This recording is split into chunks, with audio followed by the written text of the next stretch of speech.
친절한 시사, 시원한 통찰, 출발 새 아침.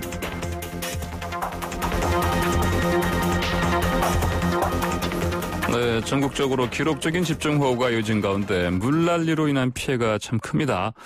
자, 이를 두고 4대강 사업에 대해서 여야가 이견을 보이면서 다시 한번 4대강 사업이 소환되고 있습니다. 자, 그래서 관련 내용에 대해서 전문가의 진단을 들어보는 시간 마련했습니다. 물난리와 홍수 피해 그리고 4대강 사업의 영향에 대해서 박창근 가톨릭 관동대 토목공학과 교수 연결해서 들어보겠습니다. 박 교수님 안녕하십니까? 네, 안녕하십니까? 요즘 인터뷰 많이 지금 요청 받고 계시죠? 네, 조금 바쁩니다. 예. 오늘 저희 인터뷰에서는 좀 새로운 말씀 좀 해주시면 감사하겠습니다. 네. 네. 자, 먼저 지금 이 4대강 사업이라는 게 주요 그 시설 중에 하나가 보호 아닙니까? 그렇습니다. 일반 청취자들을 위해서 이 보호와 댐 차이 좀 간단하게 좀 설명 좀 부탁드립니다. 일단 보는 우리가 하천을 가다 보면은 하천을 가로질러서 콘크리트 구조물이 설치되어 있지 않습니까? 예. 높이는 1에서 2m 정도 높이로. 네. 이것을 보통 우리가 보라고 그럽니다. 댐이라는 것은 우리 소양강 댐이라든지 충주 댐이라든지 큰 어떤 콘크리트 구조물 또 흙 구조물로 쌓여있지 않습니까? 이와 같은 것은 우리가 댐이라 그러는데 지금 4대강에 설치되어져 있는 이 보들은 국제규격상 댐에 해당되지만은 당시 이명박 정부가 4대강 사업을 추진할 때 이것을 보라고 규정을 하고 해버린 거죠. 그러니까 댐을 만들려면은 경제성 평가라든지 이렇게 아주 복잡한 절차를 거쳐야 되는데 보는 뭐 간단하게 우리가 설치할 수 있는 거거든요. 우리 하천에 보면은 농업용 보호 많이 설치했지 않습니까? 그런 설치가 가깝다. 그래서 보와 댐은 그렇게 다르고 기능적으로는 보는 홍수 저감을 할 수 없는 구조물입니다. 그런데 댐은 홍수 조절을 하죠. 예를 들어서 소양강 댐 같은 경우에는 큰 비가 오면 물을 담그죠. 그리고 하류지역이 안전할 때 방류를 하거든요. 그런데 보는 상류로부터 물이 흘러 들어오면 흘러 들어오는 양만큼 하류로 내보내고, 그리고 보호 자체가 하천을 가로질러서 물의 흐름을 방해하기 때문에 보호 부근에서는 하천 수위가 올라가게 됩니다. 그래서 홍수 피해가 났을 때 조사를 나가보면은 제방이 붕괴된 인근에는 반드시 대부분이 보호가 있었습니다. 그래서 보는 홍수 위험을 오히려 증가시키는 구조물이라고 보면 됩니다. 예.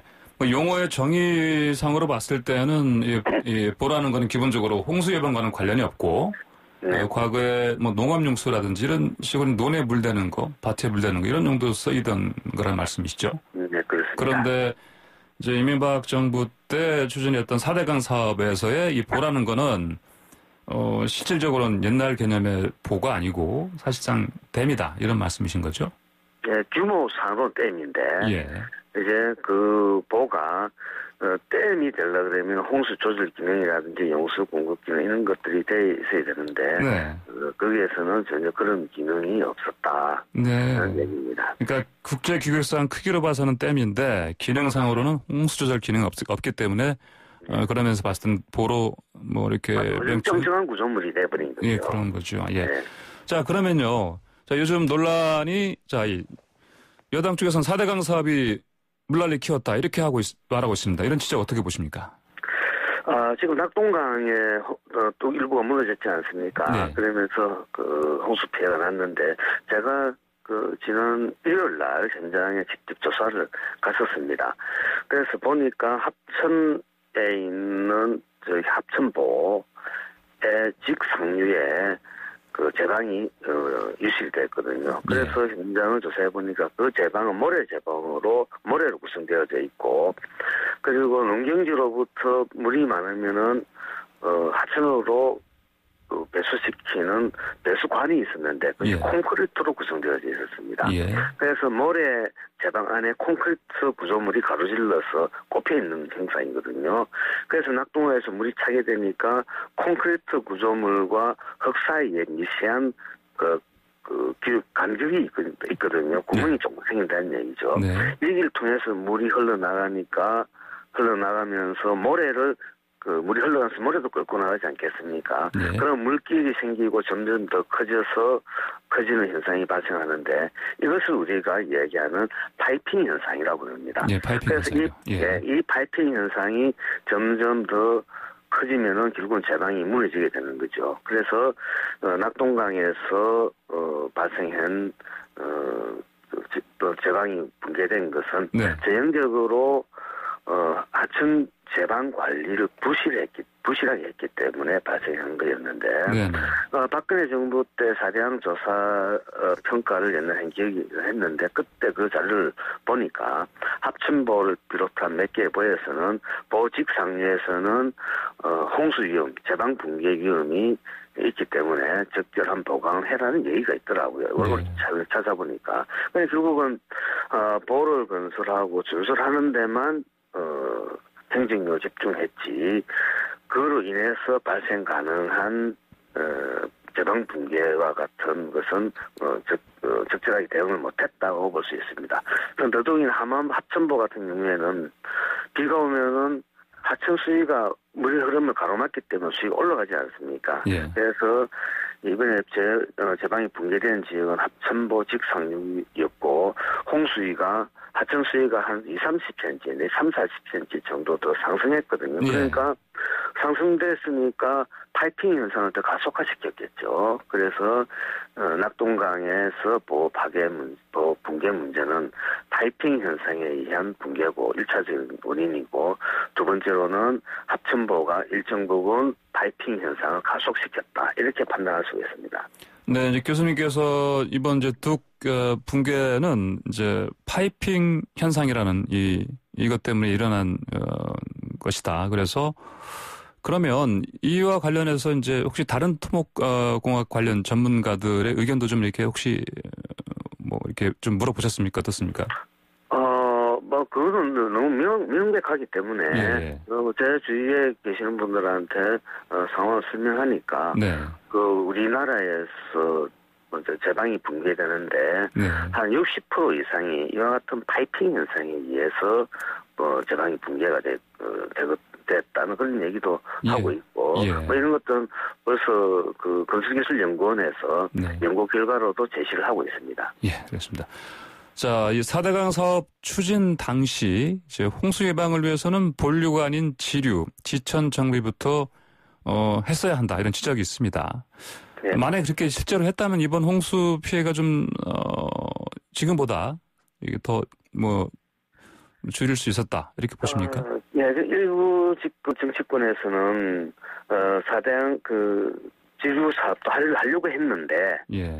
지류 사업을 안 했기 때문에 홍수 피해가 늘었다라는 얘기를 하거든요. 예. 먼저 사실관계부터 설명을 하면은 4대강 사업을 할 때 4대강 사업 구간에서 홍수 예방 사업을 하겠다고 했거든요. 그래서 4대강 사업을 하기 전에 홍수 예방 사업은 97, 8% 정도 완료가 되어 있었던 상태였습니다. 그리고 이미 홍수의 안전한 하천이었죠. 그래서 저희들은 지류 지천에 홍수 예방 사업을 해야 된다고 주장을 했거든요. 그러나 그 4대강 사업을 추진한 측에서는 본류를 준설하게 되면은 강바닥을 낮추게 되면은 지류 지천의 홍수도 예방된다는 논리를 펴었거든요. 예. 그래서 이제 와가지고 지류 지천 홍수 예방 사업을 하자고 하는 주장은 일관성이 없다. 그렇지만은 지금 홍수 피해가 많이 나는 것은 지류지천이기 때문에 정치권의 주장이 어떠하든지 간에 의견 일치를 보았다고 한다면은 이제라도 지류지천 소하천에 대한 홍수 예방 사업을 친환경적으로 진행할 필요가 있다고 봅니다. 예. 자, 하지만 또 일각에서는요, 교수님이 이런 지적을 하셨을 때 오히려 4대강 사업이 더 큰 물난리 막았다. 이렇게 얘기하는 사람들도 있습니다. 어떻게 보십니까? 네, 그 4대강 사업을 했던 구간은 그 4대강 사업 할 시점까지 홍수 피해가 거의 없었습니다. 물론 옛날에는 있었겠죠.